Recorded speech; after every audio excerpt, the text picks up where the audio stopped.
কলকাতা টিভিতে আপনাদের সকলকে স্বাগত। আপনাদের সঙ্গে রয়েছে আমি অঙ্কুর। শুরু করছি সংবাদ সারাদিন। অমিত শাহের মুখে ভূপতিনগর বিস্ফোরণে অভিযুক্তদের আড়াল করতে চাইছেন মমতা বন্দ্যোপাধ্যায়, এমনটাই অভিযোগ তার মুখে উঠে এলো।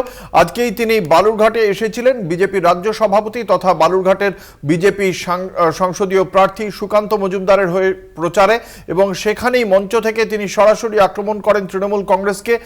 তিনি কি অভিযোগ করেছেন আমরা শোনাবো। बम ब्लास्ट हुआ था 22 में भूपति नगर में, 3 लोग मारे गए। मुझे बताओ भाई, बम ब्लास्ट करने वालों को मजबूती से जेल की सलाखों के पीछे डालना चाहिए या नहीं डालना चाहिए? जरा जोर से बताओ, डालना चाहिए या नहीं डालना चाहिए? इसकी जांच हाई कोर्ट ने एनआईए को दी और ममता दीदी एनआईए पर केस रजिस्टर कर बम ब्लास्ट करने वालों को बचाना चाहती है। ममता दीदी शर्म करो, शर्म करो। आप बम ब्लास्ट के आरोपियों को बचाना चाहती हो। আপনারা শুনলেন কেন্দ্রীয় স্বরাষ্ট্রমন্ত্রী তথা বিজেপির অন্যতম শীর্ষ নেতা অমিত শাহের বক্তব্য। সরাসরি তিনি অভিযোগ করেছেন তৃণমূল কংগ্রেসের দিকে। তার বক্তব্য, বাংলায় আগে শোনা যেত রবীন্দ্রসঙ্গীত, তার বদলে এখন বাংলায় শোনা যাচ্ছে গুলি বন্দুকের আওয়াজ, এবং এভাবেই বাংলার আইন শৃঙ্খলা নিয়েই প্রশ্ন তুলে দিয়েছেন অমিত শাহ। তিনি বলেছেন যে বিজেপি যদি বাংলায় আসে তাহলে বাংলার সীমান্ত আরও বেশি সুরক্ষিত হবে বলেই দাবি করেছেন তিনি। তার বক্তব্য, এত রাগে বালুরঘাটে আপনারা বোতাম টিপুন যাতে কারেন্ট লাগে কলকাতায়। মুখ্যমন্ত্রী মমতা বন্দ্যোপাধ্যায়ের গায়ে এমনটাই বলেছেন তার নির্বাচনী প্রচারে। সন্দেশখালী নিয়েও আজ প্রশ্ন তুলে দিয়েছেন রাজ্যের মুখ্যমন্ত্রীর সামনে কেন্দ্রীয় স্বরাষ্ট্রমন্ত্রী।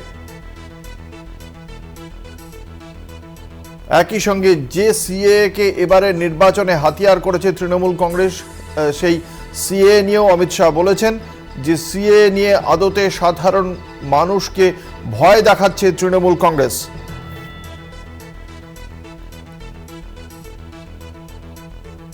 এবং একই সঙ্গে বিধানসভা নির্বাচনের মতো এবারেও আসনের লক্ষ্যমাত্রা বেঁধে দিয়েছেন অমিত শাহ।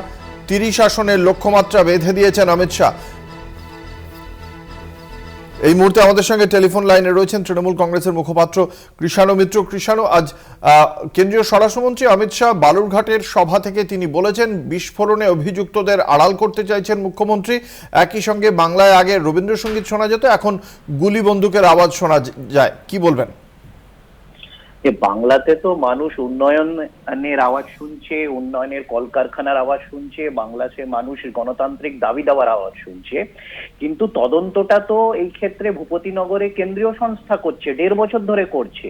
তাহলে এখন অভিযুক্তদের ধরা পড়লো না কেন? আর 1.5 বছর অপেক্ষা করে ভোটের আগে এইসব রাজনৈতিক কর্মীদের উপর আগ্রাসন নামিয়ে আনার মানেটা কি? যেখানে বিজেপির যারা কর্মী, বিজেপির নেতা উড়িষ্যাতে তারা দাবি করছে ইডির তদন্ত ভোট অবধি স্থগিত রাখতে হবে, কেন কি বিজেপির প্রার্থী হচ্ছে ইডির অভিযুক্তরা। তো সেই ক্ষেত্রে এইখানে মাপকাঠিটা আলাদা কেন?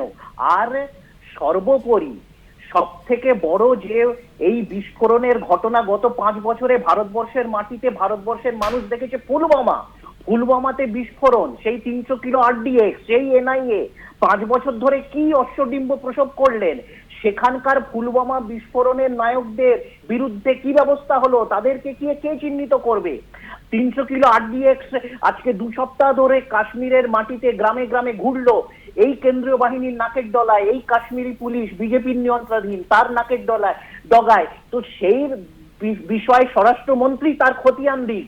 বাংলাতে মানুষ গণতন্ত্রের আওয়াজ শুনছে, বাংলাতে মানুষ কলকারখানার আওয়াজ শুনছে, বাংলাতে মানুষ শিল্পের আওয়াজ শুনছে, বাংলাতে মানুষ উন্নয়নের আওয়াজ শুনছে।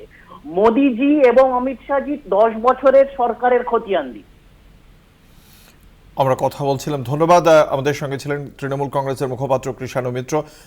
আপনারা শুনলেন তৃণমূল কংগ্রেসের পাল্টা জবাব। কেন্দ্রীয় স্বরাষ্ট্রমন্ত্রী অমিত শাহ তিনি যে আক্রমণ করেছেন তৃণমূল কংগ্রেসকে, তার প্রেক্ষিতে তৃণমূল কংগ্রেসেরও বক্তব্য। একগুচ্ছ হিসাব চাওয়া হলো আজ কেন্দ্রের শাসক দলের কাছে তৃণমূল কংগ্রেসের পক্ষ থেকে।